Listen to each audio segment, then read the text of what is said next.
Samedi 24 mai 2025, une rencontre était organisée à la librairie Ombre Blanche autour du recueil Labyrinthe du poète nigérian Christopher Okigbo, paru en édition bilingue anglais-français chez Gallimard, en présence de Christiane Fiupou, traductrice de l'ouvrage, professeure émérite en études anglophones à l'université Toulouse-Jean Jaurès et spécialiste des littératures du Nigeria, de Alice Ney, des éditions Gallimard, et de Obi Okigbo, fille de Christopher Okigbo.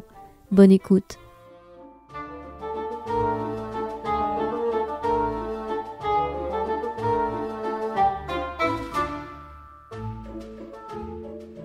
Merci d'être là, à vous tous ce soir pour pour ce moment de poésie nigériane autour de Christopher Okigbo, qui vient donc de sortir dans la petite collection Poésie Gallimard.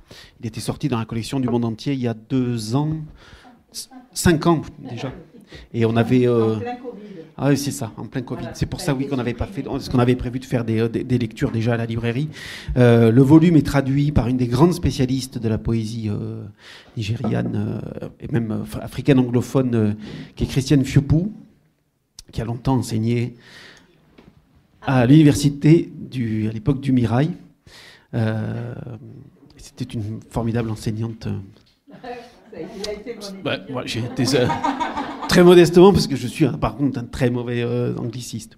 Mais pour parler alors ce soir donc du recueil Labyrinthe de Christopher Okigbo, on a la chance d'avoir Obi Okigbo, sa fille, qui sera là, et puis Alice Ney, l'éditrice de poésie, de la collection Poésie Gallimard. Voilà, mesdames, à vous de jouer. Merci beaucoup d'être là, toutes les trois. Oui, on était toutes très mobilisées pour être là aujourd'hui. Merci à Ombre Blanche de nous accueillir. Alors pour présenter Obi, on peut peut-être ajouter un petit détail, c'est que le recueil Labyrinthe lui est dédié, ainsi qu'à sa mère, qui est encore en vie, qui vit au Nigeria. On va peut-être commencer par vous faire découvrir un peu ce recueil Labyrinthe en écoutant quelques lectures pour que vous soyez vraiment immergés dans la poésie de Christopher Okigbo avant qu'on en parle davantage. C'est Christiane qui va nous lire des extraits de Porte du ciel. Le passage. Devant toi, mère Idoto, nue je me tiens. Devant ta présence aquatique, un prodigue, appuyé contre un acacia, perdu dans ta légende. Sous ton pouvoir, j'attends, pieds nus, gardien du mot de passe à la porte du ciel, des profondeurs mon cri, tends l'oreille et écoute. Eau obscure du commencement, rayons violets et courts transperçant les ténèbres, préfigure le feu auquel on rêve. Arc-en-ciel à l'écart, cambrure de boa qui va tuer, préfigure les pluies auxquelles on rêve. Moi, dans l'orangeraie, la solitude invite, hoche que, pour raconter le conte des entrelacs boiseux, suis manga pour pleurer une mère sur une ramille. Pluie et soleil en combat singulier, sur un pied debout, en silence devant le passage, l'oisillon devant le passage.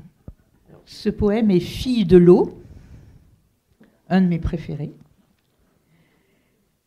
Œil ouvert sur la mer, les yeux ouverts du prodigue, levés au ciel mitraille, là d'où vont tomber les étoiles.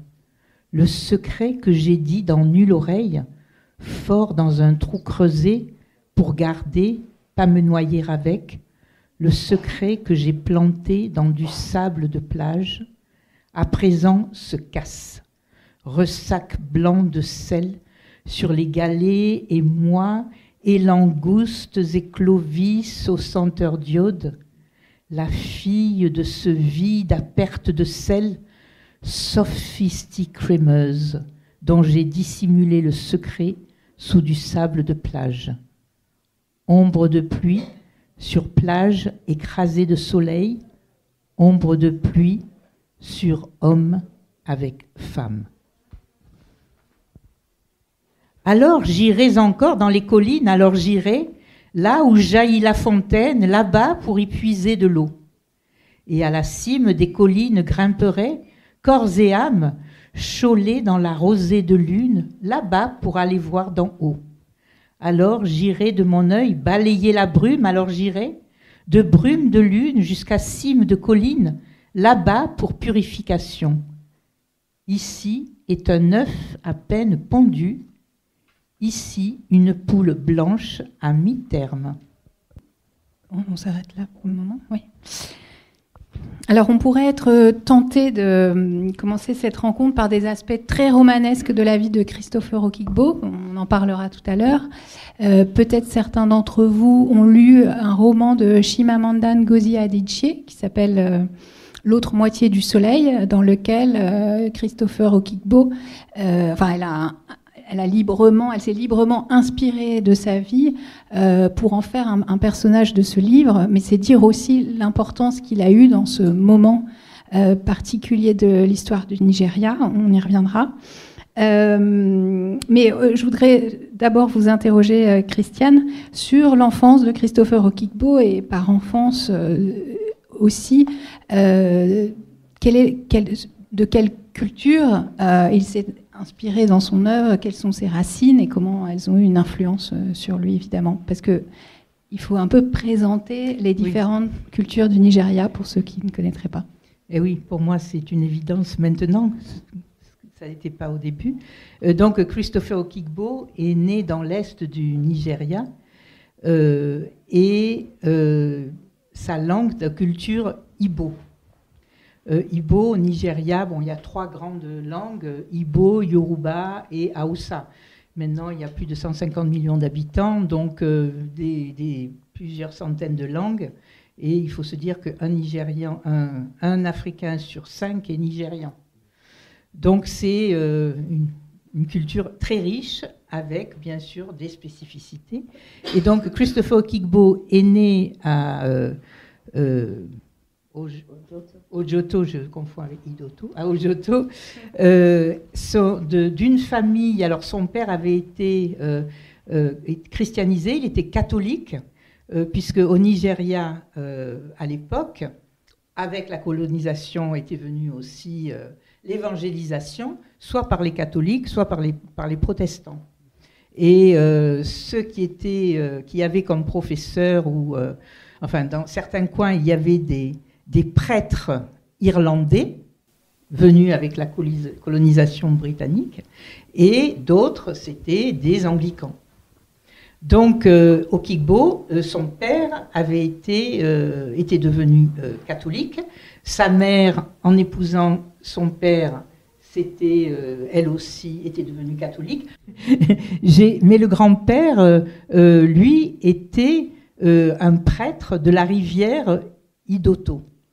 Et donc, on pensait que le petit Okigbo, qui était très vif et très malin, allait devenir le nouveau prêtre de la rivière. Sauf que non, il est allé à l'école. Son père, qui était aussi catéchiste, passait d'une école à l'autre, d'une ville à l'autre. Et donc, ils ont beaucoup bougé. Et dans son écriture, on va retrouver bien sûr toute cette influence catholique, avec tous les symboles, la croix, etc. Et avec un œil souvent très ironique, avec ces prêtres irlandais en général, cette restriction, cette rigueur, voilà. Et donc, ce que je viens de lire, c'est en fait le retour, c'est le retour, porte du ciel, le retour au village, une sorte de ritualisation du retour à ces sources dont il avait été coupé finalement. Et donc tout peut se lire aussi en termes de rituel, de purification, de retour à quelque chose sans romantisme non plus, mais lié à une certaine quête de soi, peut-être qui avait été perdue au milieu de cette éducation à la fois très britannique et très catholique. Oui, parce qu'il faut peut-être rappeler que quand Christopher Okigbo commence à écrire, le Nigeria est encore sous domination britannique et l'indépendance va avoir lieu en 1960. Donc on est vraiment dans un tournant. Oui, absolument. Et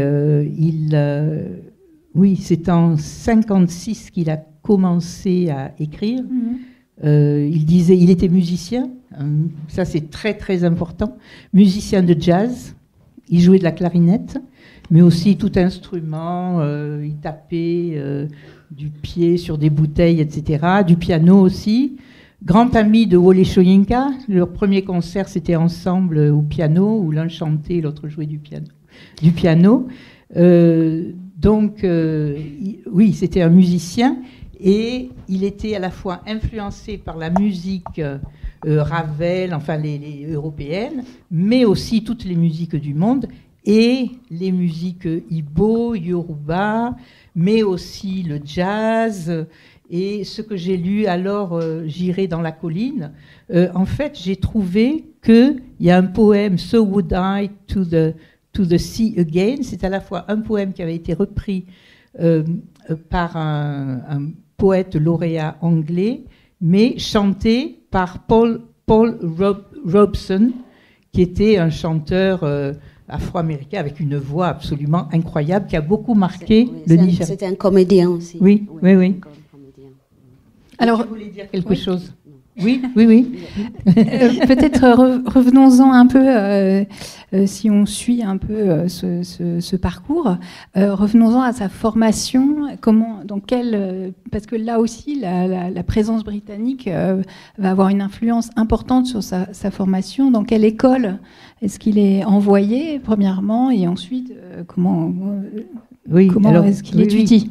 Il est allé dans cette école du Moya, qui était une école très élitiste de l'époque, où se formaient tous les futurs cadres coloniaux, entre guillemets. Et donc, il a eu une éducation comme dans les public schools anglaises, en quelque sorte. Et là-bas, il était quand même voué à devenir peut-être médecin. Il était très fort en sciences, d'ailleurs. Mais en fait, d'après ce que j'ai lu, il était fort en tout. Il était très sportif, il était très bon au football, il était musicien, c'était une sorte de petit génie. Moi, je l'imagine toujours en train de sautiller, empêche, qui était, qui butinait de tous les côtés et qui d'ailleurs, sa poésie, sa culture est d'un éclectisme incroyable et qui va chercher autant dans les musiques que dans les sports, que dans la littérature, des sources du monde entier. Et donc, il va dans cette école et ensuite il va à l'université d'Ibadan, oui, où là il rencontre des personnalités qui vont être très marquantes pour la culture du Nigeria. Oui, alors il y a bien sûr l'écrivain chinois Achebe, quelqu'un que je connais ici est en train de lire Les Termitières de la savane, et Chinua Achebe qui lui aussi est Igbo, mais lui il était de parents anglicans. Et John Pepper Clark, qui était un grand ami, qui l'a publié, mais aussi Wole Soyinka, Yoruba. Donc c'était un groupe extraordinaire qui avait fondé un club qui s'appelait le Mbari.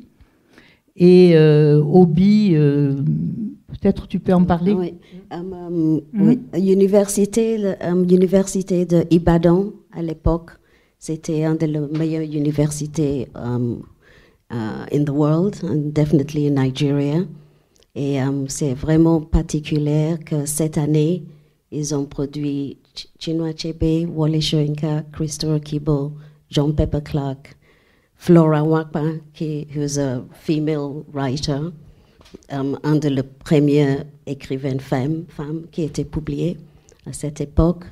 Il y a l'architecte Dima Zwoko, il y a le deux peintres Bruce Onobepaya et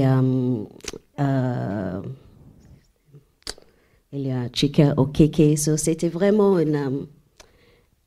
Moi, j'appelle ça l'African Renaissance parce que c'est vraiment très particulier qu'à cette époque, en 2 ans, la même année, produit tout cette incredible stars. And oui, c'était un petit peu comme Paris dans les années 20, ou Brésil dans les années 50, Lagos, Ibadan, c'était ça dans les années 60. Ça, c'était l'environnement qu'il a grandi. Il y avait beaucoup oui. de théâtre aussi. Oui, il y avait beaucoup de théâtre et ils ont créé cette club qui s'appelle the Mbari Artists and Writers Club. Oui, c'est ça, ce ne sont pas que des écrivains. Non, en fait. c'était artists and on le writers. sent dans son œuvre d'ailleurs, Oui. c'est foisonnant et c'est aussi la peinture, la musique, enfin, Oui. c'est tous les arts en fait. Et on Oui. sent aussi vraiment le créateur en lui. Oui, et ils ont aussi allé plus loin. On a fait la publication. Ils ont publié leur Heaven's Gate. C'était publié par... Porte du ciel. Oui, les Portes du ciel étaient publiées par Mbari. Au départ, avant que la collection. Ouais. Oui. Ils étaient déjà en train de publier et faire leur propre structure et pas juste la création. Ils étaient dans la production. Et ça, c'était arrêté quand il y avait la guerre civile en 62. Tout le monde. Ouais. Oui, et je me souviens ici à Toulouse, enfin à l'université du Mirail à l'époque, était venu Eskiam Falele, qui était un Sud-Africain exilé et qui était parti au Nigeria pour retrouver tous ses amis, Christopher Okigbo et les autres. Et il disait que pour lui, c'était une vraie renaissance de voir une telle quantité de gens doués, créatifs, à cette époque-là, au Nigeria. Et ce qui est extraordinaire aussi, c'est de voir après, le pays a été déchiré par une guerre civile. Mais Christopher Okigbo était l'homme le plus internationaliste, le plus ouvert à toutes les cultures du monde. Non, c'est pas quelqu'un d'étriqué qui voulait son petit précaré. Non, c'est quelqu'un qui luttait en quelque sorte pour la paix du monde et l'entente dans le monde. Oui, pour l'injustice. Oui. C'est aujourd'hui, Oui. in Palestine, it was today. Et d'ailleurs, il reçoit, c'est un exemple de cette qualité, il reçoit un prix à un moment qui le met dans une catégorie particulière. Oui, c'est à Dakar, il reçoit le prix de le poète poésie noire. Et il n'avait pas demandé, et donc il a dit non, mais écoutez, pourquoi on me met dans une catégorie en particulier? D'ailleurs, je ne le mérite pas. Chikaya Utamsi est bien mieux que moi. Ce qui est drôle, c'est que le numéro 2, c'est Derek Walcott, l'écrivain qui plus tard, comme Wole Soyinka, a eu le prix Nobel de littérature. Donc, même si Okigbo en Europe n'était pas connu, au Nigeria et en Afrique, c'était une figure absolument importante par toutes les facettes qu'il avait et qu'il révélait, soit à travers sa littérature, soit à travers son action multiple. Alors, quels sont les premiers poèmes qu'il publie sous quelle forme, effectivement vous l'avez un peu évoqué déjà, il y a un monde de revues, de critiques très riche à cette époque. Oui, il a aussi été publié par le poète de la Renaissance Langston Hughes. Il a été publié dans une anthologie américaine, Langston Hughes. Mais il faut dire aussi, alors il a été très apprécié par beaucoup d'écrivains, mais il a été très critiqué par certains de ses contemporains. Je relisais hier un certain Chinwezu, qui a écrit Décoloniser la littérature africaine, et qui disait que Wole Soyinka, John Pepper Clark et Christopher Okigbo, en fait, ils étaient complètement embourgeoisés. C'était, en gros, ils étaient du côté des Anglais et du côté des poètes modernistes comme Ezra Pound, T.S. Eliot, Yeats. En fait, il allait chercher les Européens comme si chez lui, il n'y avait pas de source. Et il y a même, j'ai retrouvé hier, je l'ai relu, il y a un poème d'Okigbo où il parle de croix, puisqu'il évoque cette période où il était dans une école de curé, enfin avec des prêtres, Et ce poète, qui est Igbo, hein, d'ailleurs, il faut dire, Chinwezu, il réécrit le poème en le rendant plus africain, c'est-à-dire en supprimant... bon, mais pour vous montrer un peu il critiquait Soyinka qui avait écrit À mes premiers cheveux blancs, et il l'a accusé de blanchitude et de négrophobie, tout simplement parce qu'il parlait de ses cheveux blancs qui montraient qu'il était en train de vieillir. Donc vous voyez, il y avait une effervescence avec des jalousies professionnelles. Et c'est drôle de relire certains textes. J'ai relu l'autre jour, et non mais je riais, mais c'est triste quand même de voir à quel point certains se sont braqués, tout simplement, je crois, parce qu'ils n'arrivaient pas à comprendre cette poésie qui n'était pas assez narrative pour eux.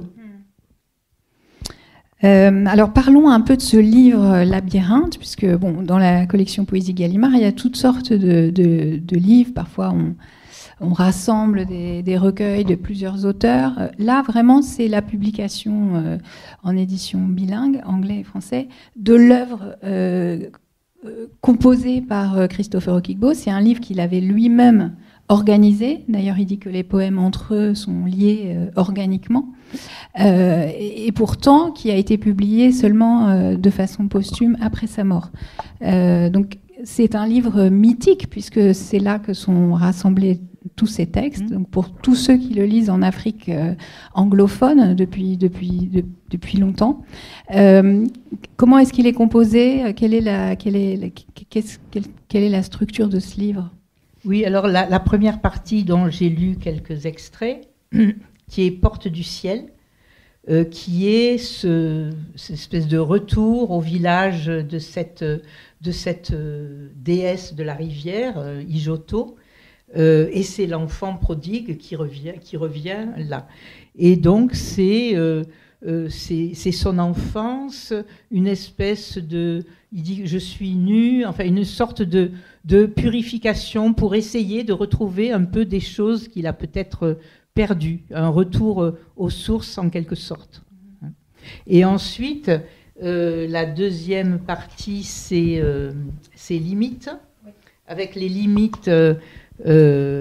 alors là, ce sont des poèmes. Alors il y a une longue introduction de Christopher Okigbo lui-même, puisqu'il voulait publier cette œuvre, tous les poèmes en même temps.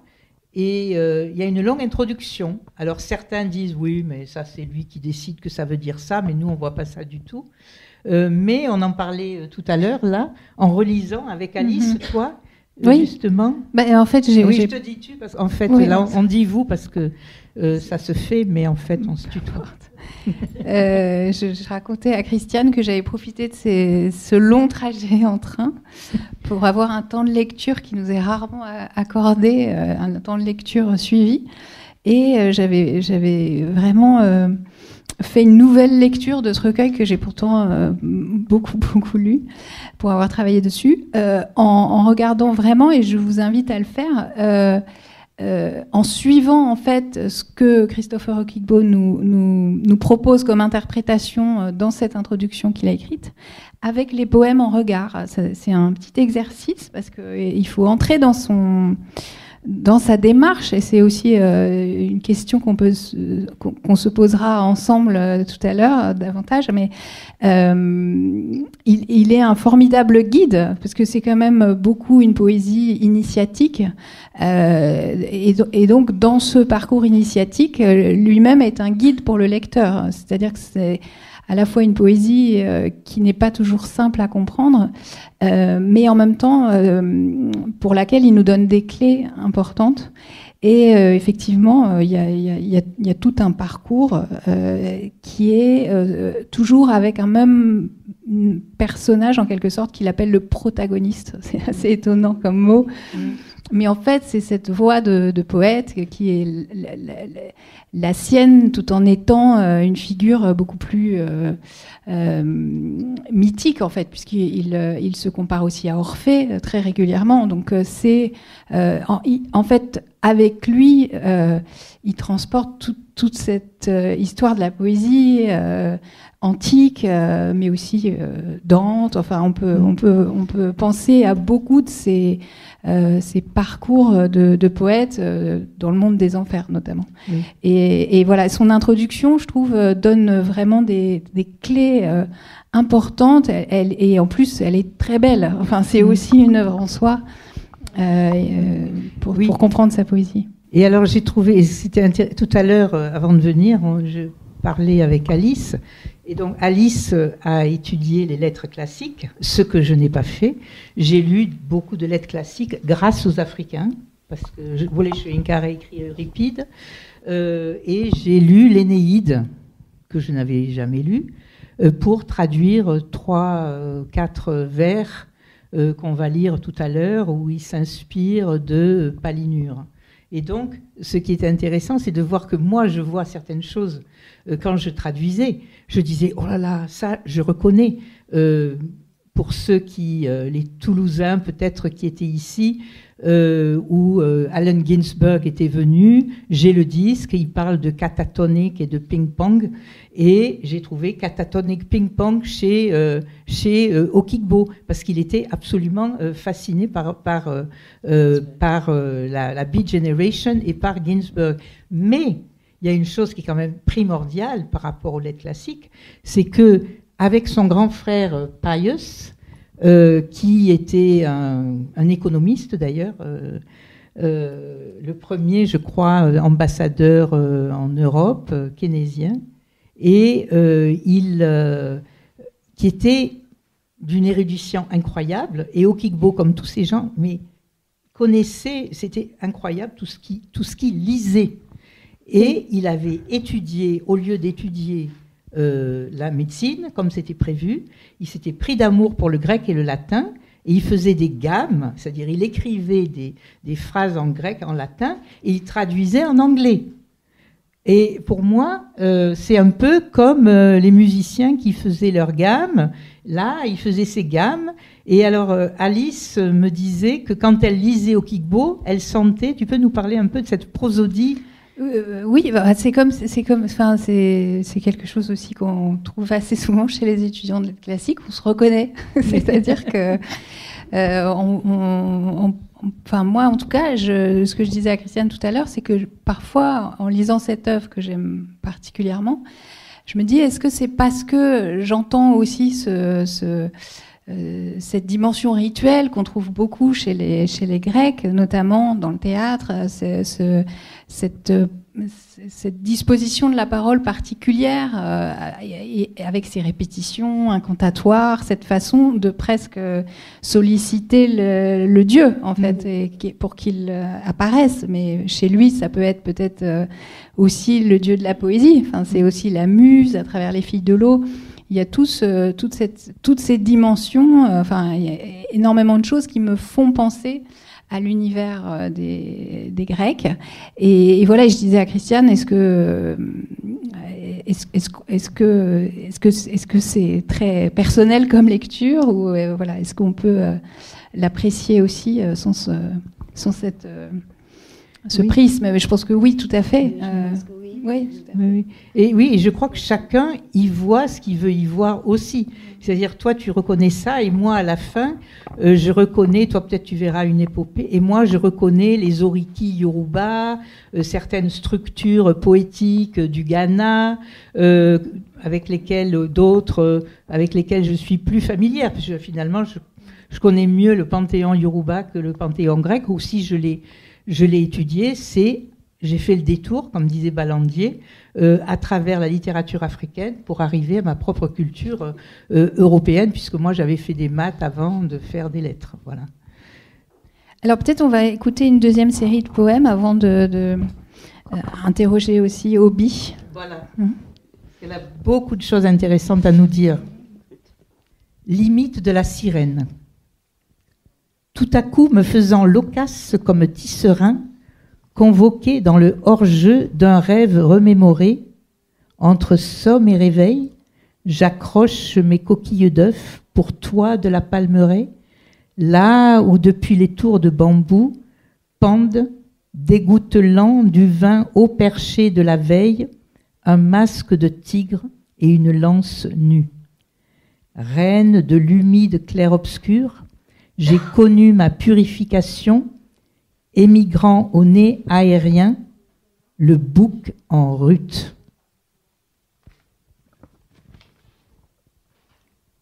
Car il était arbuste parmi les peupliers, exigeant plus de racines, plus de sève pour pousser au soleil, assoiffé de soleil, basse poussée parmi la forêt. Jusque dans l'âme, les mois étendaient leurs branches, jusqu'au moment de chaque heure vécue, cherchant une audience à tâtons, forçant ses filants parmi les échos. Et, sortant de la solitude, voix et âmes avec les mois s'unissent, chevauchant les échos, cavalier de l'Apocalypse, et couronné avec son moi, le nom affiche son feuillage, s'étendant bas, nuage vert par-dessus la forêt. Oui, tu continues 105. Une image persiste depuis la hampe du cœur. Son image perturbe avec la cruauté de la rose. Lionne à la tête oblongue, nul bouclier ne protège contre elle. Va, blesse-moi, ô visage de varech, aveugle comme chambre forte. Les distances du parfum de ses aisselles se font assez chloroformes pour ma patience. Quand tu auras terminé et suturé mes poings, réveille-moi près de l'autel et ce poème sera terminé. Est-ce qu'on lit maintenant Lamentation des sœurs silencieuses? Oui, peut-être. Et on garde Lamentation des tambours pour après? Oui.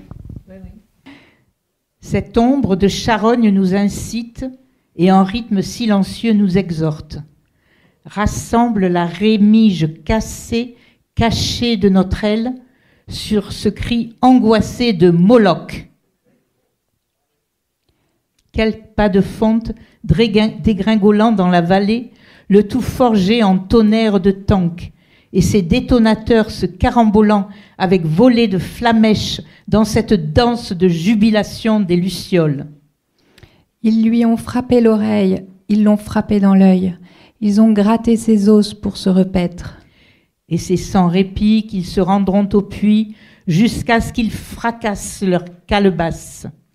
Alors, on trempe sa langue dans l'océan et on commence à crier aux champignons du ciel. On arrête là. Oui. Alors, Obi, est-ce que vous pourriez nous raconter un peu votre histoire qui est très, enfin, qui est unique, parce que on en reparlera davantage tout à l'heure, mais Christopher Okigbo va mourir sur le front de la guerre qu'on appelle en France communément la guerre du Biafra. Vous avez 3 ans. 2 ans et demi, Mm-hmm. pas encore 3 ans. Et à partir de ce moment-là, comment est-ce que vous grandissez et comment est-ce que vous allez découvrir l'œuvre de Christopher Okigbo? Oui, c'est vrai que, ma mère, en fait, la guerre civile, la guerre de Biafra, mon père a décidé de tout engager dans la guerre. La plupart des intellectuels Igbo à l'époque s'engageaient dans la presse ou la propagande. Et lui, il a secrètement, été s'inscrire pour se battre. Et il est mort le premier 2 semaines de la guerre. Il était jeune, je ne le connaissais pas, mais ma mère, elle vient de le nord de Nigeria. C'était comme Romeo et Juliette. Moi, à cette époque, il a déjà envoyé moi et ma mère loin de East. On était à Kaduna, qui est vraiment la capitale du Nord. Et j'ai pas connu mon père. Le Biafra, on parle pas de ça au Nigeria, c'est interdit. Tu vois, c'est le silence. J'ai jamais vraiment entendu parler de mon père jusqu'à j'ai 11 ans, quand mon grand-père décède. Et je devais aller à l'enterrement en Ojoto, mon village de naissance. Et c'est là que j'ai rencontré tout le Okibo family. Mais même à l'époque, c'était tellement traumatisant. Ils ne parlaient pas en fait de mon père, ni la guerre et tout. Et mon oncle Pius, l'économiste qu'elle parle, est devenu comme mon père. C'est lui qui m'a grandi et tout.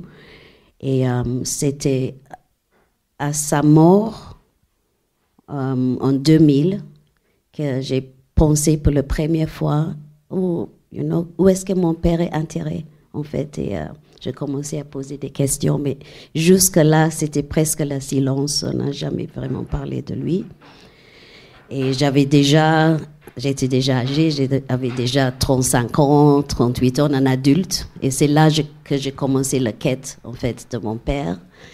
Et je sais que mon oncle me disait que ton père, c'est un grand poète. Mais j'ai jamais lu, et je dis qu'il ne va pas dire que son frère, c'est un mauvais poète, mais j'ai jamais vraiment capté, en fait. Jusqu'à très tard de ma vie, je suis un peu, how do you say, ashamed. Mais c'était comme ça, et j'ai commencé à faire cette quête. Et là, j'ai découvert que, oui, c'était un grand poète qui était enseigné by all the Commonwealth, qui, en fait, c'est juste son connexion avec le Biafra qui se fait qu'il était étouffé au Nigeria et qu'on ne parlait pas. Mais dans la communauté de poésie, littérature et tout, au Nigeria, c'est comme un dieu. Mais quand tu sors de ça, il n'est pas connu, il n'y a aucune reconnaissance de tout. Et je me suis décidée de commencer à faire revivre son travail. J'ai créé une fondation. Et avec toutes les recherches que j'ai faites, j'ai commencé à apprendre que, tu vois, il est enseigné à Harvard and all these things. So, j'étais à UNESCO qui m'ont appelé pour dire, écoute, il y a une place pour lui dans la mémoire du monde, UNESCO, Memory of the World. So, avec tous les experts que j'ai rencontrés dans ma recherche, on a fait un dossier, et en 2005, il était inscrit dans le Memory of the World UNESCO. So, yeah, parce qu'en fait, j'avais trouvé aussi dans ma quête tout un mal avec ces manuscrits. Et c'était ces manuscrits en fait que UNESCO a gardé. C'est des manuscrits, c'est des croquis, c'est des typed, et comme aussi tout le Mbari, donc tout le Achebe, tous étaient autour de lui. J'ai aussi des manuscrits de leurs œuvres. C'est un archive en fait de qu'est-ce qui s'est passé dans les années 60 à l'époque. Et je suis architecte et plutôt physics, maths. J'avais jamais lu de poésie avant 38 ans. Là, je découvre, en fait. C'est super et c'est bizarre parce qu'avec la traduction en français, je le découvre autrement. Je l'entends différemment et c'est super. Oui, je l'entends, c'est comme une nouvelle découverte. Pourtant, il y a une grande relation entre poésie et mathématiques. Oui. Oui, peut-être ça, c'est la connexion. Et Christopher Okibo dit la poésie, c'est de la logistique. Ah oui, dans un poème. Oui. Et qu'est-ce que cette découverte va déclencher aussi dans cette quête, va déclencher dans ton propre parcours? Oui, mais c'est intéressant parce que c'est comme si ça prend la forme de labyrinthe, parce que tout d'un coup, je suis qui est mon père, je vais à Idoto aussi, je découvre tout mon côté Igbo, Et en plus, j'ai commencé à peindre aussi. Mais c'était un peu la même époque. J'ai commencé à peindre et la poésie m'a accompagnée dans la peinture. Et c'était vraiment le même parcours de labyrinthe, with the initiations, the limitations. C'était assez étrange. C'est comme si c'était, un mentor, un guide dans mon parcours, initiatique comme artiste peintre. Et maintenant, j'ai fait plus la peinture que l'architecture. Ça a pris le dessus. Oui. She's a witness. Je fais l'architecture avec Arazu. So I'm talking about how, I went from architecture to painting. And it coincided with my dad's poetry. Remember the first paintings. Et alors, je sais qu'elle ne veut pas trop que j'en parle, mais Obi a fait une peinture que je trouve magnifique, celle qui était exposée à l'ouverture du musée Picasso. Et c'est un triptyque qui, au début, n'était pas un triptyque, c'est ça? Est-ce que tu peux raconter? Parce que moi, quand je vois ça, je pense à son père qui prenait des mots à droite, à gauche, et qui devenait une partie organique de sa poésie. Et en fait, Obi, pour moi, elle était au musée Picasso. Je crois que ça c'est intéressant parce que Picasso avait été inspiré par les masques africains, même s'il n'avait pas trop explicité. Et Obi, elle, a été invitée à exposer au musée Picasso.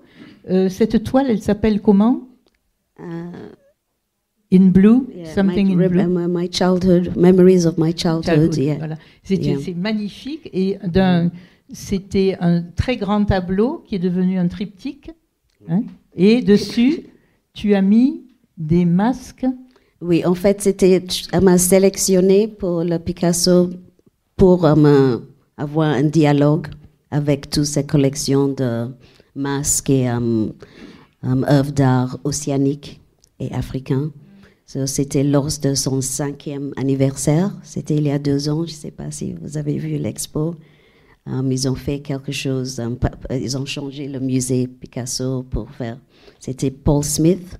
Et ils ont invité 4 artistes contemporains pour chaque fois avoir un dialogue avec une époque. Et la mienne, c'était en conversation avec sa collection et ses œuvres qui étaient vraiment inspirées par l'exposition qu'ils ont vue là africain. Oui, c'était un tableau inspiré du Mbari et finalement retrouvé en peinture ce qu'on pouvait voir en poésie chez son père. Et surtout, dans la poésie de ton père, il y a énormément de couleurs. Donc, moi, je retrouve un peu des liens, des associations entre les deux. Alors, c'est dans le cadre, je crois, de la fondation, d'ailleurs, que vous avez souhaité, Obi, contacter Christiane pour la traduction, puisqu'on en vient à parler de ces questions de traduction. Donc, comment ça s'est fait, cette rencontre entre vous? C'était un de notre but pour la fondation, parce que avec toutes les recherches, on a vu que la poésie était lue en Australie, Singapour, mais pas au Bénin, juste parce que c'est pas en français. Ça, c'était vraiment un but que, au moins dans le continent africain, son œuvre peut être accessible. Alors, c'était très, très difficile. Ça nous a pris au moins 10 ans de trouver a worthy one. Avec ma fille qui a fait latin-grec, elle fait la littérature au Sorbonne, so she knows a little bit more than me about literature. Et c'est elle qui a trouvé Christiane. Je dois dire, moi, oui. Par l'intermédiaire de Obioma Ofuego, qui a été, que certains ici connaissent, qui avait fait un doctorat sur Wole Soyinka ici, et qui, fou de Okigbo, son père étant Igbo aussi, a décidé de traduire Okigbo non pas en français, lui il est britannique, non pas en français, ce serait trop simple, en espagnol, puisqu'il a épousé une femme argentine, elle-même poète. Et ils ont donc traduit Okigbo en espagnol. Et c'est Obi, donc qui a fait sa thèse sur Soyinka avec moi, qui a dit pour le français, il faut contacter Christiane. Et donc c'est comme ça que je l'ai traduit en français. Alors Christiane, quels ont été pour vous les enjeux de cette traduction, ces joies, mais aussi ces difficultés? Comment avez-vous abordé ce texte? Alors, quand j'ai reçu cette lettre, je me suis dit, oulala, mais il me semble qu'il était quand même très difficile. Bon, moi, j'enseignais surtout le théâtre, et j'avais aussi traduit Soyinka. Soyinka est très difficile, parfois même à comprendre, mais à traduire. Niyi Shundare, qui n'est pas facile non plus. Et je me suis dit, bon, après tout, il ne va pas être plus difficile. Je connaissais quand même le monde Igbo, puisque j'avais étudié Chinua Achebe. J'ai même eu Achebe à l'agrégation. Il était au programme. Donc, c'était un milieu, un monde que je connaissais. J'avais pas mal travaillé, surtout travaillé sur les Yoruba, mais j'avais aussi travaillé sur les Igbo. Donc, disons que j'avais tout un fond africain qui m'était très familier, puisque j'ai vécu 12 ans, j'ai enseigné 12 ans à l'université de Ouagadougou, et j'enseignais la littérature africaine aussi, hein, comme je dis toujours, de WS à WS, de William Shakespeare à Wole Soyinka. Et donc, j'ai enseigné ça aussi ici à Toulouse. Donc, c'était un monde, culturellement, je connaissais bien ce monde-là. En tant qu'angliciste, j'avais étudié T.S. Eliot, Yeats, Ezra Pound, Nathaniel Hawthorne, Melville, qu'on retrouve, d'ailleurs, il les cite. Hein. Donc, je retrouvais, et là, je lisais Lustre tout à l'heure, Lustra, c'est un poème d'Ezra Pound. Il y a beaucoup de liens que je retrouve. Là, j'ai lu Cavalier de l'Apocalypse, donc là, je retrouvais Lorca. Mais aussi la Bible. Donc, en fait, par ma culture de professeur de littérature de langue anglaise, j'avais quand même pas mal de codes que je connaissais.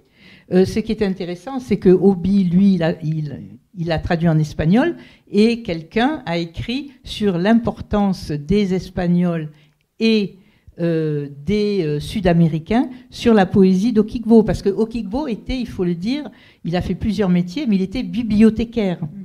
Et c'est lui qui a ouvert la première bibliothèque à Nsukka, et il commandait tous les livres qu'il pouvait en bilingue, en édition bilingue, d'où l'importance des éditions bilingues en poésie.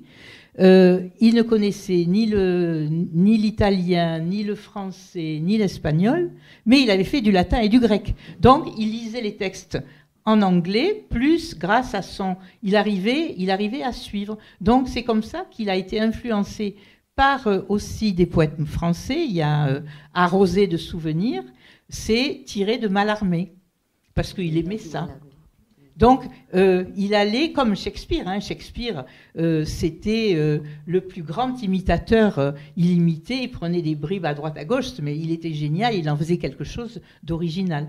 Et c'est ce que je dis toujours, cette phrase que j'adore de Northrop Frye, le critique canadien. Quelle est la différence entre un poète imitateur et un poète original? C'est que le poète original est beaucoup plus imitateur.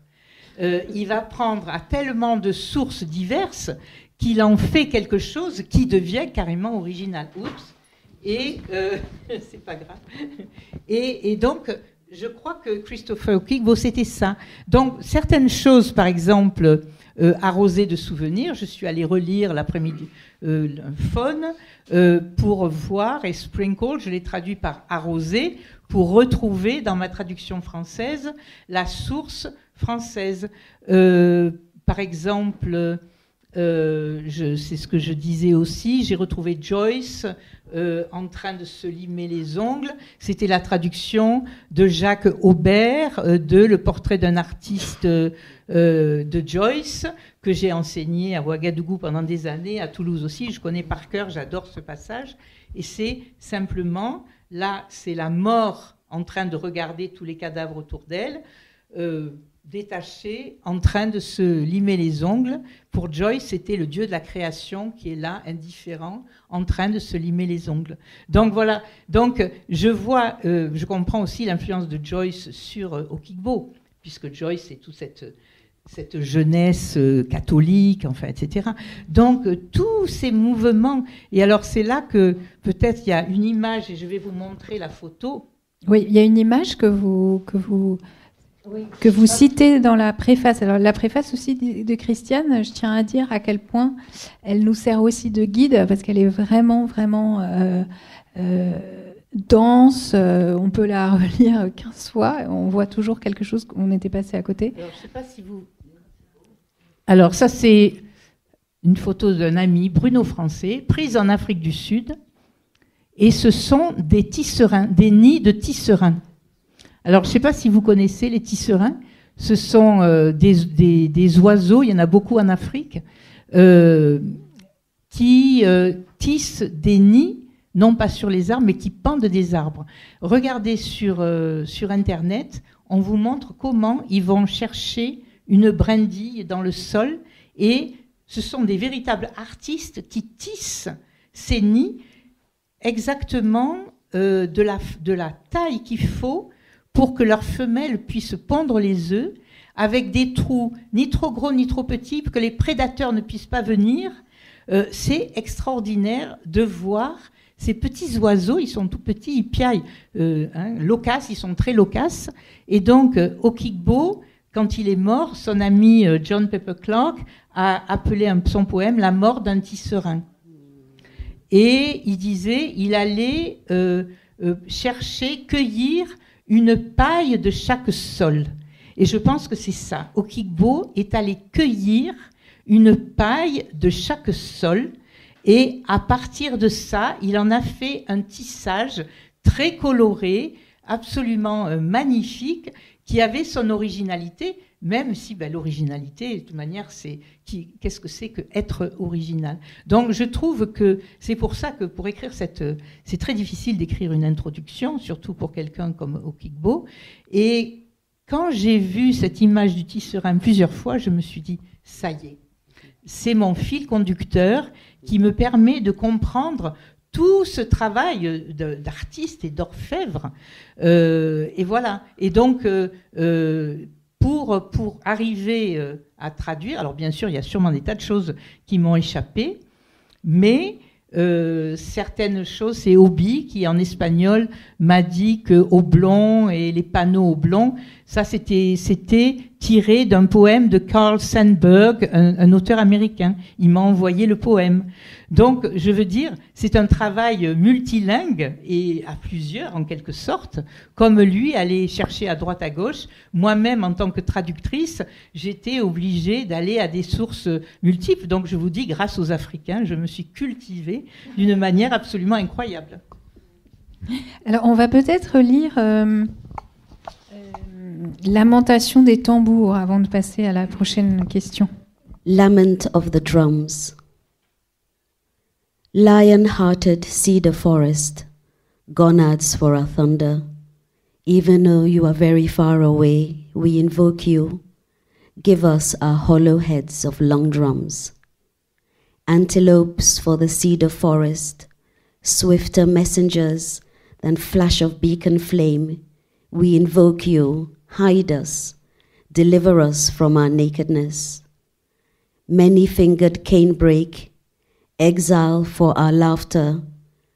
Even if you are very far away, we invoke you. Come, limber our raw hides of antelopes. Thunder of tanks, of giant iron steps of detonators. Fail safe from the clearing, we implore you. We are tuned for a feast of 7 souls. Lamentation des tambours.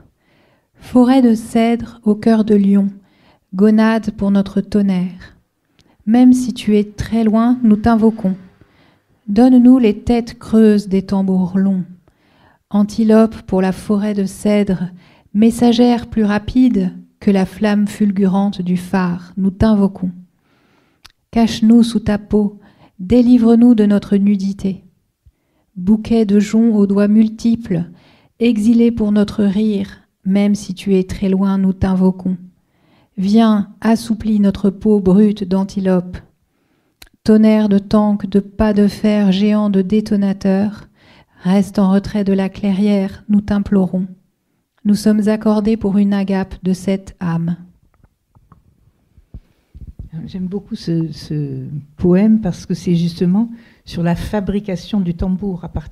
Ils sont énormes, ces longs tambours, d'un tronc d'arbre coupé, creusé, avec une peau de gazelle dessus et les joncs qui servent à taper sur le tambour. Donc c'est la fabrique du tambour, mais on entend les tonnerres de tanks avec la violence qui est en train de monter au Nigeria. Donc c'est pour des agapes, mais en fait ces tambours vont être utilisés pour des choses beaucoup plus funèbres. Et on sent en arrière-plan toujours ce côté de violence en train de monter, puisque après l'indépendance, il n'y a pas longtemps, dans les archives britanniques, on s'est rendu compte que les recensements dans le Nord avaient été truqués pour qu'il y ait plus de gens qui votaient dans le Nord, pour voter pour celui qui était plus du côté des Anglais. Et d'où la violence jusqu'aux années 65, jusqu'au coup d'État, que tout le monde attendait en quelque sorte. Voilà. J'ai fait une petite digression.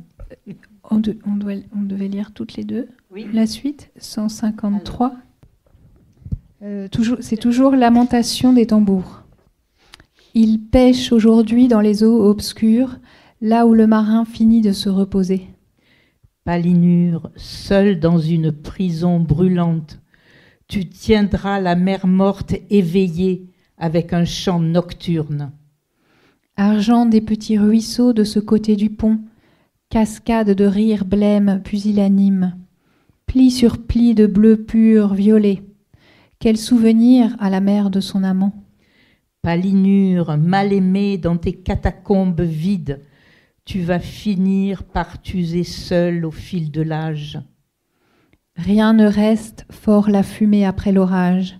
Une bizarre Séléno et son équipe de harpies, porteuses de nuit et des excréments de leur ventre, profanes toutes choses avec pattes crochues et dents infâmes. Masques et masques de mendiants, sans âge ni ombre, dieux de pacotille cassés dont la vision s'est dissoute. Palinure, au moins pour toi, c'est fini, dans ton bitume de rosée de fièvre et de nuit. Des larmes de grâce, pas de souffrance, cassées en deux, proclament ton image inviolable. Et les eaux suffocantes, touchées par le soleil, héritent de ta pâleur, toi qui règnes, résigné. Comme l'huile de palme à l'abri d'une antique poterie, un nom à moitié oublié, comme un éternuement retenu. Pêcheurs, là-bas dans l'obscurité, ô vous qui ratissez les vagues ou coursez leur sillage, tissez pour lui une ombre avec vos rires, pour qu'un enfant muet cache sa nudité. Alors ce poème a été...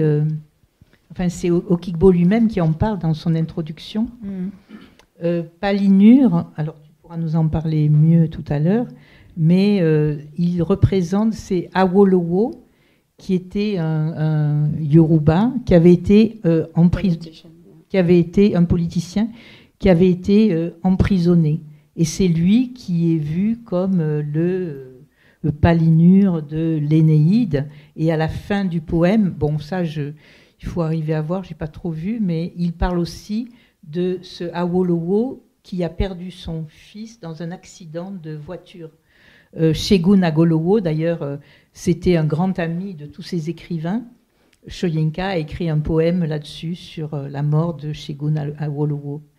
Et donc, c'est à la fois on voit bien ancré, comme il le dit dans son introduction, dans la politique du Nigeria de cette époque, mais aussi utilisant l'Énéide pour parler de quelque chose d'extrêmement contemporain et africain. Oui, c'est là qu'on voit aussi à quel point Christopher Okigbo était 100% poète, mais aussi 100% homme d'action, en fait. Il était cette rencontre dans sa poésie est assez rare. Oui, oui. Et tout à l'heure, un des poèmes qu'on avait lu, c'était, il le dit aussi dans son introduction, ils l'ont cassé, c'était Lumumba. Et à l'époque, Lumumba, c'était en 62, je crois, qui avait été tué. Bon, vous savez, on vient de retrouver sa dent qui avait été volée, le seul morceau de son corps, puisqu'on l'avait mis dans de l'acide pour qu'il disparaisse, après son assassinat, a été retrouvé et a été rendu à la famille comme seule partie de son corps qui restait. Et Lumumba est une figure incroyable en Afrique. Il y a beaucoup de pièces, voilà, et je viens de traduire un poème qu'un Nigérian a écrit sur la dent de Lumumba. Est-ce qu'on lit aussi page 161 pour clore sur Lamentation des tambours, oui. Un court poème.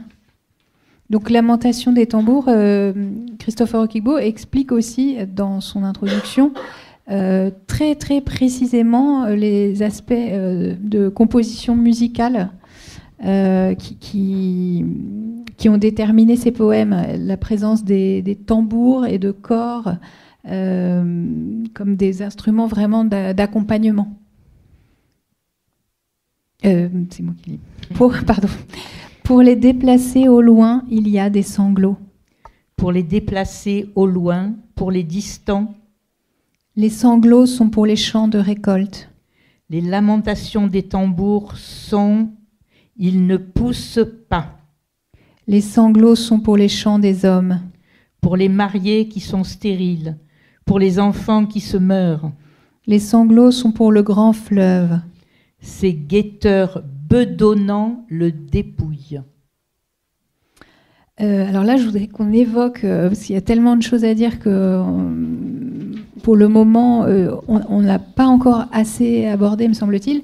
C'est la dimension musicale de l'œuvre de Christopher Okigbo. Et Christiane, vous évoquiez tout à l'heure le fait qu'il était musicien, mais il était même compositeur de musique. Oui, Obi, tu en sais. Oui, je voulais dire, c'est compositeur. Oui. On retrouve complètement cette... et quand il parle de ce poème, particulièrement Lamentation des tambours, il en parle comme un compositeur parlerait de son opéra, en fait, ou de sa musique, avec des mouvements, l'arrivée de tel instrument. Et là, tout le sens du poème et les sonorités sont liés. Oui, oui. Tout à fait. Et là, en fait, j'ai eu envie de lire celui-là, Les Déplacés, parce qu'on parle beaucoup de déplacés en ce moment. Et j'ai trouvé que c'était tout à fait d'actualité de reprendre la bagarre d'un poète d'il y a 50 ans avec les bagarres actuelles. Et pour cette question de la musique, Christiane, est-ce que vous pouvez nous dire aussi comment il joue avec la musique dans la langue anglaise? Est-ce que il a des particularités, notamment typographiques, donc on voit qu'il crée sa propre langue en anglais, et en même temps, il a peut-être des influences chez certains poètes. Enfin, comment ça se joue, dans quel sens ce travail sur la langue anglaise et ses rythmes? Oui, alors il joue comme tous les poètes la différence, en quelque sorte, il sort du cadre prescrit, en quelque sorte, mais surtout, il utilise beaucoup de répétitions, d'assonances, mais il est très influencé, par exemple, par un poète dont il parle dans son introduction, c'est Gerald Manley Hopkins, qui est un poète anglais du 19e siècle, qui a été retrouvé par les modernistes, justement. C'est quelqu'un qui avait essayé de renouveler la langue anglaise. Il trouvait qu'elle était devenue monotone et il essayait de retrouver les racines anglo-saxonnes de la langue anglaise en jouant beaucoup sur les allitérations. Et alors, Okigbo, Soyinka, tous ceux que je traduis, Niyi Sundare, utilisent beaucoup les allitérations et surtout les allitérations et les consonances. Et je crois, j'ai perdu le fil de ce que j'étais en train de dire. Oui, General Manley Hopkins avait une forme qui s'appelait le rythme bondissant, sprung rhythm. J'ai eu un enregistrement d'un poème lu par Richard Burton, mais c'est un tel rythme que mes étudiants à Avignon utilisaient ça pour danser.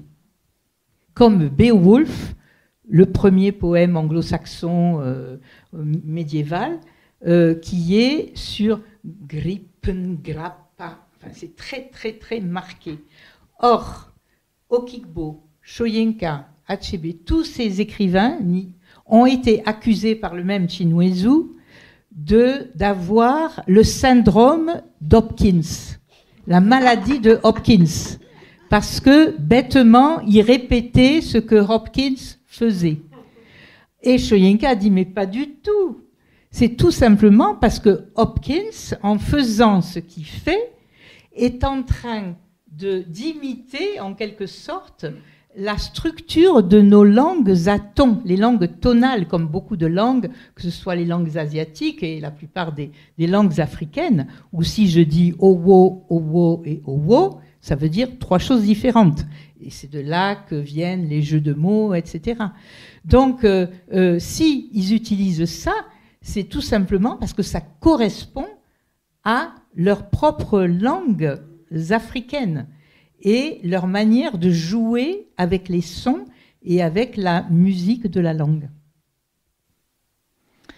Alors, on va bientôt écouter les poèmes qui ont été ajoutés à Labyrinthe tel qu'il avait été constitué par Christopher Okigbo, qui sont les poèmes qui précèdent sa mort et qui donc coïncident avec un moment comme vous l'avez déjà un peu évoqué, de crise au Nigeria. Est-ce que vous pouvez nous redire un peu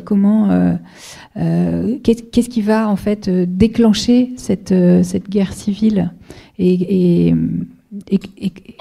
quelle va être l'action de Christopher Okigbo? Tu veux en parler, Oubi? C'est la sécession, oui, en fait. Je crois que c'est long history. Oui, c'est très.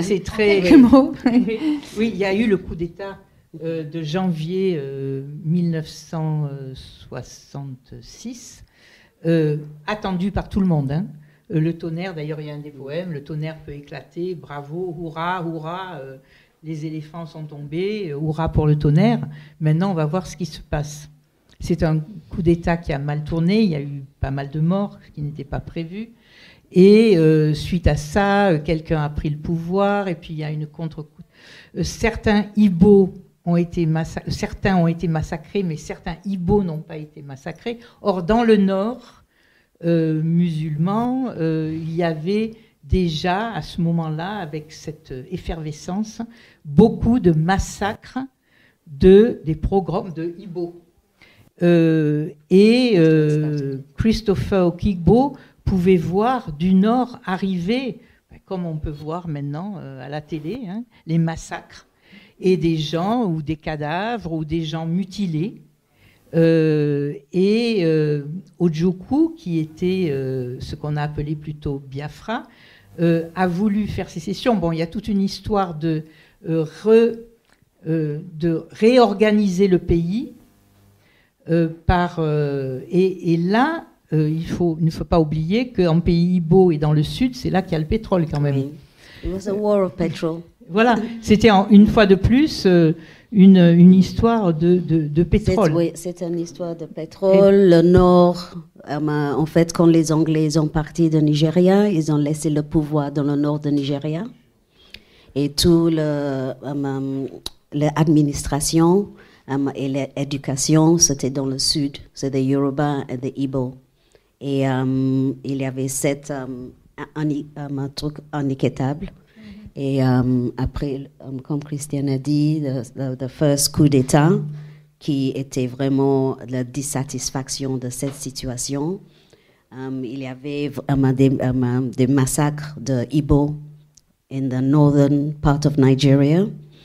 Et c'est là que Ojukwu, il a appelé tous les gens qui vivaient sud-est de le Niger, le fleuve. Il dit, tu viens ici, tu es sûr, et on va créer un État sûr. And that was the Biafra. So ils avaient déjà leur passeport, leur money, really getting on. Mais c'est où il y a tout le pétrole, mais tout. So c'était vraiment pas possible pour les Britanniques, Français. And so, yeah. And so the arms were sent to Nigeria, et puis there was a civil war. Mais ça n'a pas commencé en guerre, c'était en sécession. Oui. Ouais. Et d'ailleurs, la France de Gaulle était du côté du Biafra parce qu'ils avaient peur que les Anglais prennent trop de pouvoir en Afrique, justement. Mais tout ça, c'est toujours la même cause et les mêmes conséquences de ces choses-là. Hein. Oui. C'est tragique. Alors, on va peut-être lire les poèmes de Sentier du Tonnerre. Elegy for slit drum. Voilà, élégie pour tambour à fente, avec accompagnement de shekere. Shekere, shekere, shekere, c'est des sortes de maracas. Bon, je n'ai pas apporté mon shekere pour m'accompagner. Et donc, on va le faire à deux voix. Obi, d'ailleurs, a fait en Belgique un petit film, une sorte de petit film initiatique sur les traces de son père, où elle lit ce poème avec une slameuse belge. Condoléances, depuis nos lèvres gonflées, lourdes de condoléances. Le faiseur de mythes nous accompagne, les shekérés sont ici avec nous.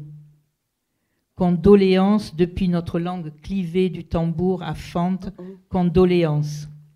Condolences, one tongue full of fire, one tongue full of stone. Condolences from the twin lips of our drum. Condolences from the twin lips of our drum, parted in condolences. La panthère a accouché d'un lièvre. Le lièvre commence à sauter. La panthère a accouché d'un lièvre. La panthère est prête à bondir. Condolences, already in flight under the burden of this century. Le Parlement est parti en congé. Les membres sont à présent sous caution. Le Parlement est à présent à vendre. Les électeurs se tiennent à l'affût. Condolences to caress the swollen eyelids of bleeding mourners. Le cabinet est parti en enfer. Les poutres sont à présent en feu. Le cabinet qui s'est lui-même vendu. Les ministres sont à présent en prison. Condolences quivering before the iron throne of a new conqueror. Le faiseur de mythes nous accompagne. L'aigrette était venue et repartie. Okigbo nous accompagne. L'oracle nous enflamme. Le Kalao est revenu. Le Kalao a pris un bain. Okigbo nous accompagne. Les shekérés nous éclairent. Condolences with the miracle of sunlight on our feathers.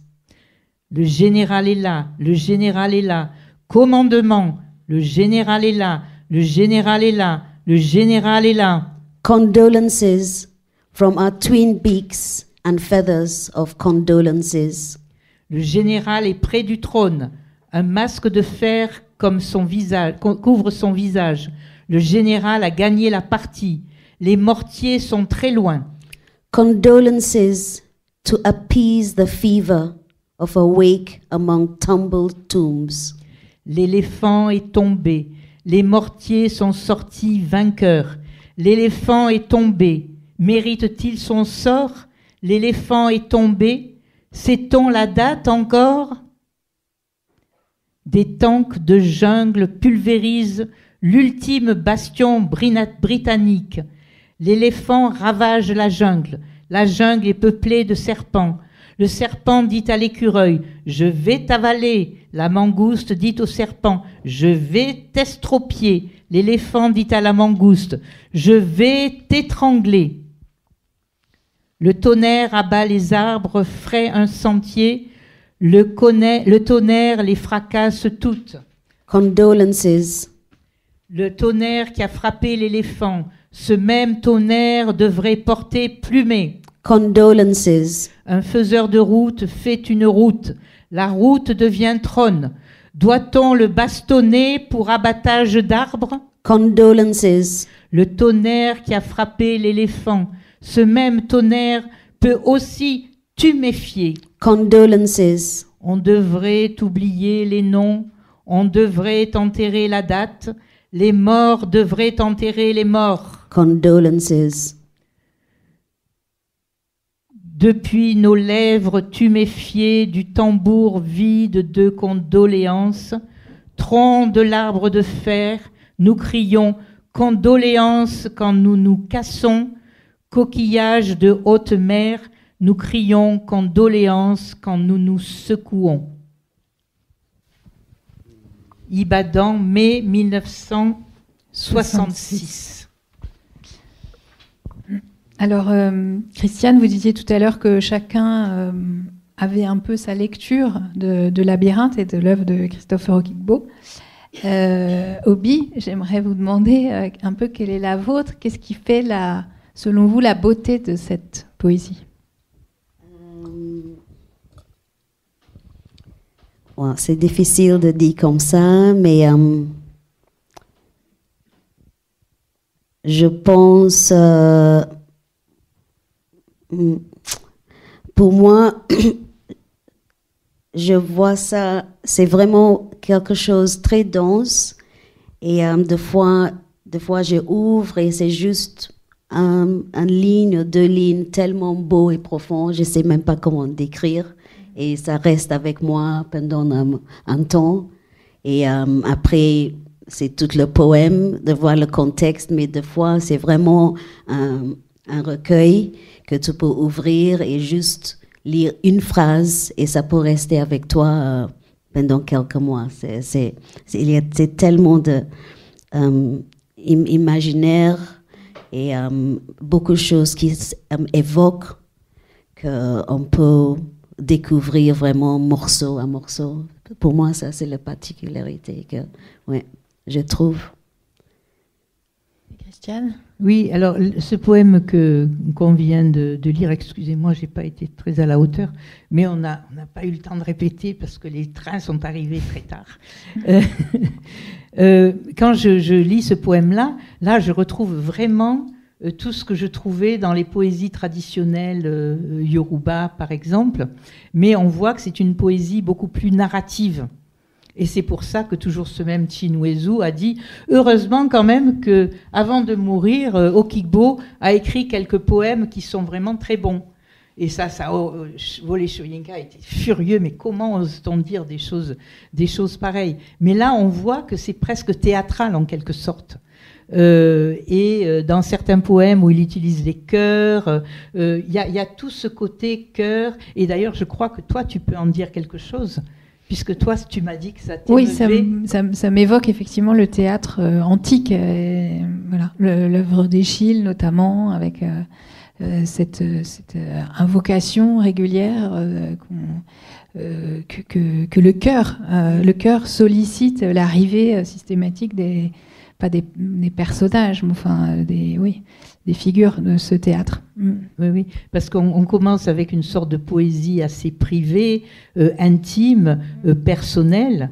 Ce développement, il essaye de se trouver en quelque sorte, et puis on avance à la fois dans l'intime, dans la prise de position politique, puis et après dans quelque chose qui devient beaucoup plus choral et social et presque incantatoire, mais on a l'impression que là justement on arrivait, il y avait cette violence énorme. Enfin, pour moi, le Biafra, la guerre du Biafra, ça a été, on dit que c'est la première guerre qui a été filmée, hein, en quelque sorte. Ces enfants rachitiques, enfin, comme on voit maintenant, mais le Biafra, c'était ça. Donc, je crois que très souvent, on a mis Okigbo dans une case, oh oui, c'était un intellectuel, on comprend rien à ce qu'il dit. Il était dans sa tour d'ivoire, pas du tout. C'était quelqu'un qui était vraiment dans la vie, mais qui avait les moyens de l'exprimer différent. Et il y a une phrase qu'on retrouve dans tout le poème, c'est The Errors of the Rendering, les erreurs de la représentation, pour rendre quelque chose. C'est comment peut-on arriver avec des mots à rendre une situation soit personnelle, intime, politique, etc. Et forcément, en transcrivant, en transmettant cette chose, peut-être on va faire des erreurs et des fautes. Et c'est ce que je dis. Moi, quand j'ai lu ça, pour moi, c'était un laissez-passer, pour moi, traductrice, que, après tout, moi aussi, j'avais droit à mes erreurs de transmission, c'est-à-dire que parfois, j'allais lire quelque chose dans un vers qui n'était pas forcément celui qu'avait Okigbo en tête, mais bon, ben voilà, j'essaye de transmettre quelque chose que j'expérimente, parce que quand on lui disait, mais on n'arrive pas à vous comprendre, qu'est-ce que vous voulez dire? Il dit, mais il n'y a rien à comprendre, chacun comprend ce qu'il veut. Et tant pis pour vous, l'important c'est l'expérience du poème. Et donc je crois que c'est ça. C'est l'expérience du poème. Et donc pour moi, je ressentais quelque chose et j'essayais de l'exprimer. Mais un autre, c'est pour ça que la nécessité pour moi en poésie, c'est d'avoir le poème original en face, pour que celui qui a vu différemment puisse dire non mais moi, ce n'est pas mon interprétation. Et ça a aidé aussi qu'on avait le manuscrit, parce qu'il avait fait, il y avait plusieurs éditions, et il était exigeant avec des versions. Alors avec les hésitations, on a pu revoir pour voir les intentions, parce que c'est vrai que sinon c'est un peu, oui, oser de juste décider que c'est ça que... Oui, je dois dire que c'était intéressant. Ça a été vraiment un travail choral, hein, puisque j'appelais Obi, qui était en Belgique, je lui dis, bon, écoute, là, regarde un peu dans tes manuscrits, dans tes archives. Il y avait cet exemple que je cite toujours, dans on n'a pas cité... un des longs textes magnifiques, Distance, qui dit avoir écrit après une anesthésie générale. Et à un moment, donc il est là entre deux mondes, dans un moment très liminal, et entre le sommeil et la vie et la mort, en quelque sorte. Et il suit une voie, et il dit « Et je te suivrai into the anti-hill ». Anti-hill, alors beaucoup ont dit c'est une erreur. Ant-hill, c'est fourmilière ou termitière. Donc certaines versions avaient ant-hill, je te suivrai jusque dans la fourmi. Et puis après, on a trouvé dans les dernières anti-hill. Et Obi est allé vérifier, et dans la dernière version, c'était bien anti-hill. Et, je l'ai oublié ici, mais j'ai un livre de Chinua Achebe pour enfants qui s'appelle The Drum, où une petite fourmi, non pas une fourmi, une tortue, très qui a très faim, c'est la famine dans le pays, et elle voit un arbre avec des fruits, et elle secoue l'arbre, les fruits tombent, et elle a tellement faim, elle veut tout prendre. Il y en a un qui est tombé dans un trou, donc elle suit ce fruit, et elle va avec sa patte, elle creuse, et puis plus elle creuse, plus le fruit tombe, jusqu'au moment où elle tombe dans un trou. Et là, elle se trouve au pays des ancêtres, avec des masques. Et on lui donne un tambour qui va lui permettre de faire venir les récoltes, etc. etc. Et donc, ça, c'est ce qu'on retrouve très souvent, les masques des ancêtres, qui sont le lien entre les vivants et les morts, la vie et la mort, etc., et sous terre. Et donc, je te suivrai into the anti-hill. C'est, en fait, on a un monticule et un tertre, peut-être un tertre ou une tertre, hein, qui représente la mort, et dessous, c'est quelque chose qui représente la mort, mais c'est le passage entre la vie et la mort, en quelque sorte. Donc, comment traduire Anthill en oubliant à la fois cette idée de fourmi et de fourmilière, puisque la fourmilière, c'est en fait l'inverse de ce qu'on va trouver sous le sol. Et donc, j'ai beaucoup cherché, après des jours de réflexion, que moi seul remarquerai en lisant ma traduction. J'ai traduit pour Anti-Hill, j'ai traduit « Je te suivrai », je crois, dans l'antre, ça ressemble un peu à anti, et puis il y a ce côté entre, sous la fourmilière, pour garder ce côté de la fourmilière, pour que la fourmi, et que ça puisse peut-être évoquer ce conte Ibo connu par certains, parce que c'est toujours pareil, ça fait partie des traditions orales qui pour nous seront peut-être compliquées. Moi je le connais parce que j'ai lu ce livre, mais pour un Ibo ou autre, pour lui ça sera évident que ce anti-hill signifie cela. Alors, on va peut-être laisser la place. Je peux laisser la parole au public un petit peu. Oui. Est-ce que, voilà, si vous avez des questions, vous pouvez les poser à Christiane ou Obi.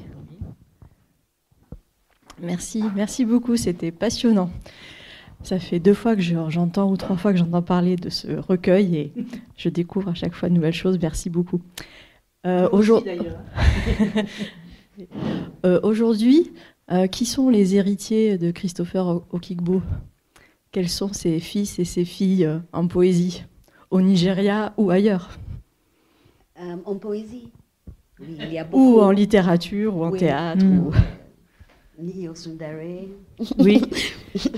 Il y a vraiment un très riche, I'll say it in English, there's kind of a very, very rich output of poets and poetry in Nigeria. I can say the generation of Ni Oshundare and Odia Ofiemum, oui, for example. And then my generation, maybe Ben Okri. Ben Okri, does he write poetry, Cole? But il y a dans l'université, apparemment, quand tu étudies la littérature, tu es obligé de passer par des faux, the fake Christopher Okigbo compositions. Apparemment, c'est très difficile pour les étudiants de sortir de là. C'est quelque chose qui est très marquant là-bas. Mais alors, il y a une tradition de poésie qui suit ces poèmes. Mais il y a de relais. Il y a une association de littérature, de poésie. It's quite prolific. Hein? Et quand Soyinka a eu le prix Nobel, il a créé un prix de poésie qui s'appelle le prix Christopher Okigbo. Ils étaient très, très, très proches. Et c'était très... quand j'ai écrit l'introduction, Il m'a fallu beaucoup de temps. C'est très difficile. En plus, le problème du Biafra, de la guerre civile, c'est toujours très difficile. Hein. Donc j'avais peur et je demandais à Obi, j'ai dit dans mon introduction, surtout, tu relis et tu me dis si je dis pas de bêtises, etc. Mais je dois dire que Soyinka, quand il a fait 2 ans et demi de prison, Wole Soyinka, donc premier Africain à avoir eu le prix Nobel de littérature, il est parti au Biafra pour essayer d'être un intermédiaire pour éviter cette guerre civile. Et là, il a rencontré Okigbo, et il décrit ça dans une de ses biographies, et il dit, Okigbo arrivé du front, il s'est jeté dans ses bras, il s'est mis à danser avec lui, et Soyinka l'a regardé, et je cite ça dans mon introduction, et il s'est dit, c'était incroyable, il me faisait envie, parce que nous, tous, jeunes Nigérians, à l'époque, on était tous prêts, on était prêts à partir, faire comme pour la guerre d'Espagne, à avoir une sorte d'armée internationale pour aller en Afrique du Sud se battre contre l'apartheid. Et on admirait cet homme qui, finalement, était allé au bout, même si c'était quelqu'un qui n'était pas belliqueux, il était allé au bout de ses choix. Il a vu tous ces cadavres, il a voulu s'engager, et il disait et quel dommage que ce soit pour une guerre civile, mais après tout, a-t-on le droit de dire aux gens pour quelle guerre ils doivent se battre. Et donc je pense que c'est quelqu'un qui a profondément marqué tous les écrivains, mais aussi il y a des titres de livres comme Shadows in the Horizon de Kole Omotosho, qui est un titre, qui est une phrase, un vers de Christopher Okigbo. Il y a un texte critique sur la littérature nigériane d'une écrivaine canadienne, Margaret Lawrence. Ça s'appelle Long Drums and Cannon. C'est une phrase de Christopher Okigbo. Femi Oshofissan dédie une de ses pièces de théâtre qui s'appelle Les Tisserands en français à Christopher Okigbo. Et tous... je sais que Niyi Oshundare, quand il était ici, avait parlé à Obi et il lui racontait à quel point Christopher Okigbo a été important, même s'il a été critiqué parce qu'il était, pour certains, trop hermétique. Mais au fond, ils ont compris en fait sa manière de concevoir la poésie et la vie en général. Oui. Non, moi c'est plus une demande que tu creuses un petit peu, si c'est possible, je ne sais pas si on a le temps, sur la question du renouvellement de la langue, parce que pour moi tu es passé trop vite là-dessus, et moi je suis très préoccupée, tu le sais je pense, par la parole, par l'appauvrissement de la parole qui est en train de se faire aujourd'hui a priori. D'ailleurs, en même temps, je me pose une question. J'aime pas trop la poésie, moi personnellement. Et pourtant, c'est peut-être là qu'il y a le renouvellement de la langue dans la poésie. Finalement, je suis en train de me dire ça en vous écoutant. Mais oui, sur cette histoire de renouvellement de la langue. D'un poète, Hopkins, je crois, t'as dit, ou Gerald Manley voilà, Hopkins. Ça m'intéresse beaucoup. Oui.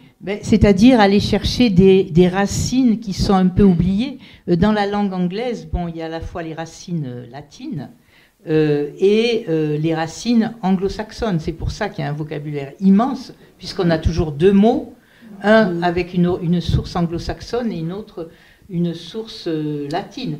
Il y a eu le français avec les Normands, plus le latin dans les monastères. Enfin, il y a eu toutes ces influences. Et le problème pour les Français qui apprennent l'anglais, c'est que souvent, ils emploient des mots d'origine anglo-saxonne qui, pour les Anglais, ne sont pas britanniques parce que trop anglo-saxonnes. Mais par exemple, Beowulf, qui est ce long poème qui avait été d'ailleurs écrit par des moines C'est qui se passe dans le Nord, le roi des... Enfin, c'est un magnifique texte.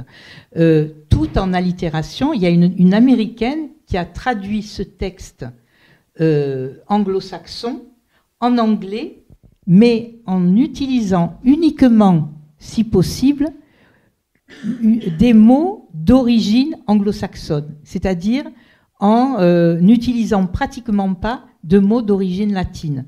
Et ça fait un texte très intense, très dense, et justement très allitératif, avec que de...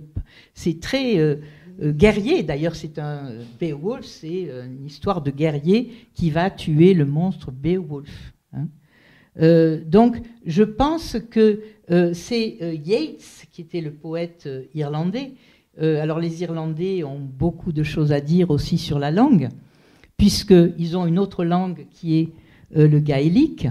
Et donc, d'où beaucoup, le nombre d'écrivains irlandais, enfin, on pense à Beckett, on pense à Joyce, enfin, etc. Je pense que Yeats essayait déjà au 19e et 20e siècle de renouveler la langue en disant que Shakespeare était allé dans des langues du monde entier, là aussi, renouveler une langue, ou créer plutôt une langue anglaise nouvelle, avec de nombreuses métaphores.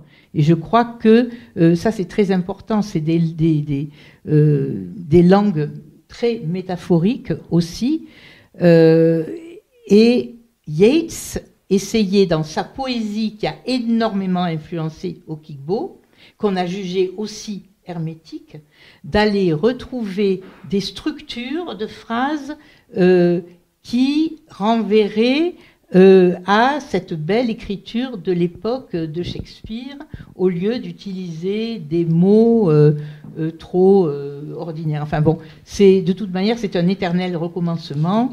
On essaye d'utiliser une langue plus érudite, et puis celui qui arrive en dit non, maintenant il faut la langue du peuple, et puis la langue plus... Enfin, c'est sans arrêt un changement perpétuel. Hein. Parce que ça veut dire qu'il n'écrit qu'en anglais, il n'écrit pas dans une langue, sa langue. No, he was writing in English. Oui.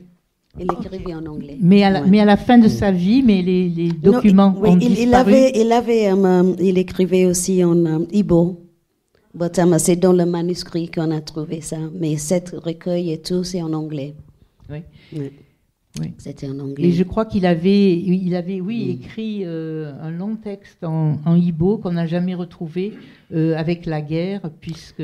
Oui, non, mais c'est là. On a, mais juste, on n'a pas publié. Ah, d'accord. Oui, on a trouvé les manuscrits qu'il a écrivés à la fin de sa vie, mais c'est anglais, c'était son langue préférée pour écrire. D'accord. Ouais. Avant, comme elle a dit, c'était grec et latin, and then English. Et puis, il écrivait aussi en Igbo, sa langue. Et juste une dernière question, je suis désolée. Est-ce que, moi je ne l'ai pas lu, hein, est-ce que vous repérez des questionnements particuliers de ce monsieur dans sa poésie, dans ses écrits? Est-ce qu'il y a des thèmes ou des questionnements particuliers que vous avez pu repérer? Alors toi, tu... Là, je vous incite à lire sa propre introduction, parce que vraiment, effectivement, c'est une très bonne question. Quand on lit, on se dit qu'est-ce qui le préoccupe en fait, parce que en plus la poésie est tellement présente qu'on l'entend, on écoute, on est transporté. Mais vraiment, son introduction, elle nous éclaire sur quand même une vision, je pense, qu'il avait des choses assez précises et du domaine de la quête, en fait. Il dit que il est allé se chercher lui-même dans la poésie, chercher son moi, et il y a vraiment une quête initiatique et une sorte de mystique. On a évoqué à travers cet exemple de Auntie Hill, ce passage de la vie à la mort, ça, c'est vrai que c'est aussi très grec, mais en fait, ça fait appel à des mythes aussi dans l'épopée de Gilgamesh, il le dit.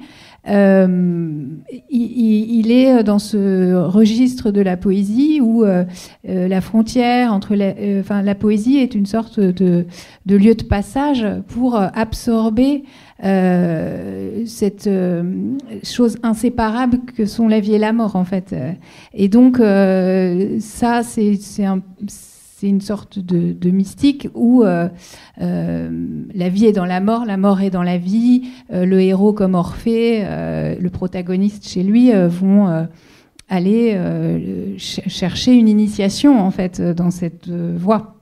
Et il explore aussi le mythe de Ishtar et Tammuz, et qui est très proche de celui d'Éméter et Perséphone, autour du retour du cycle de la vie et de ce personnage Tammuz qui est un dieu des enfers, qui correspond à l'été brûlant où il n'y a pas de nourriture, en fait, il n'y a pas de céréales pour le cas de Déméter, et ce retour de la vie au printemps où le dieu quitte les enfers et revient sur terre. Ça, c'est vraiment une des dimensions importantes, je pense, de sa poétique. Il est beaucoup dans la question du passage, en fait. Donc, le passage aussi entre la réalité et l'imaginaire, quand il évoque l'état dans lequel il était après une opération à cause de l'anesthésie. On voit que c'est une dimension qui l'intéresse. Et il y a toujours chez lui aussi cet appel au rêve. C'est très récurrent. Et il le dit aussi très bien dans cette introduction, la puissance du rêve. Et au final, aussi, cette question très forte du silence. Il y a une des parties du recueil qui s'appelle « Silence ».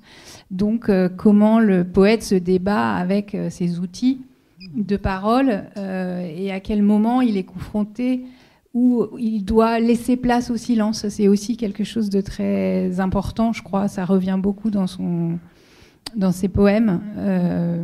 Donc tout ça, il me semble sont un peu les éléments de sa poétique.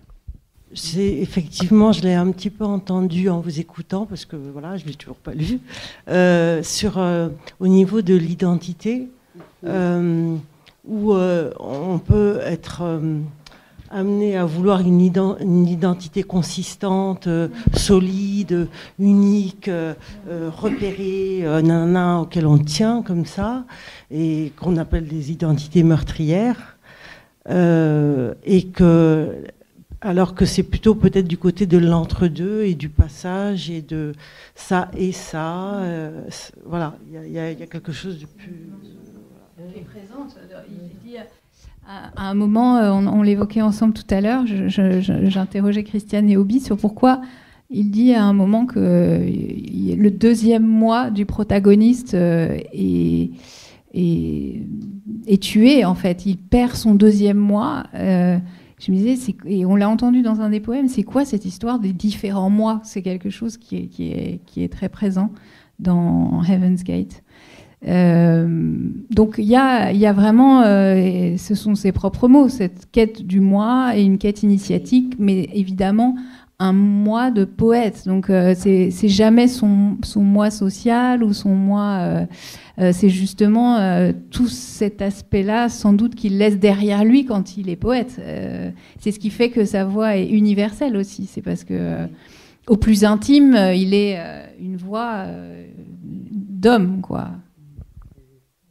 Il y a un poème que finalement je devais lire, je l'ai pas lu, mais qui se passe à distance justement, sueur sur le sabot en gestes ascendants.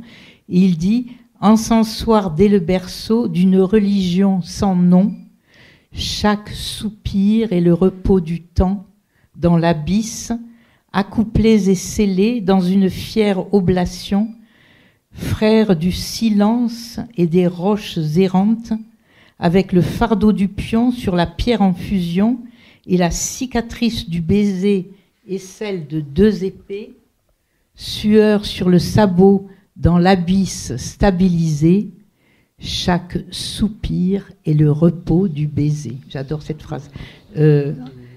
Each sigh is the stillness of the kiss. Oh. Oh. It's perfect. Merci Alice, merci Christian, merci.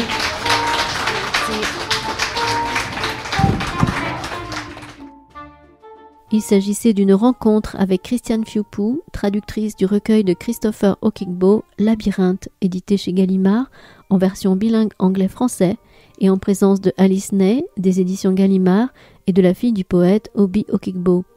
Enregistré à la librairie Ombre Blanche samedi 24 mai 2025 et réalisé et mis en onde par Radio Radio en collaboration avec Radio Radio Plus et Radio Terre.